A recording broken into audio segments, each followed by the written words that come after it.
If you're experiencing subscription errors on ShipBob, follow these steps to quickly resolve the issue. This guide will help you troubleshoot and fix common problems. Step 1. Check your payment information. Before filing a refund or dispute, use the ShipBob link in the description to open the refund dispute deadline calculator and confirm your deadline. Step 2. Review subscription status. Go to the subscription management section of your account. Check if your subscription is active or if there are any alerts or notifications indicating issues with your plan. Step 3. Clear browser cache. Sometimes browser cache can cause issues with loading account information. Clear your browser's cache and cookies, then look back into your ShipBob account to see if the error persists. Step 4. Contact customer support. If the issue continues, reach out to ShipBob's customer support.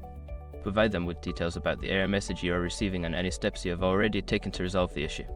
Step 5. Follow up. After contacting support, keep an eye on your email for any responses or updates.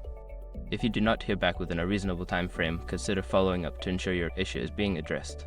By following these steps, you should be able to resolve any subscription errors on ShipBob quickly.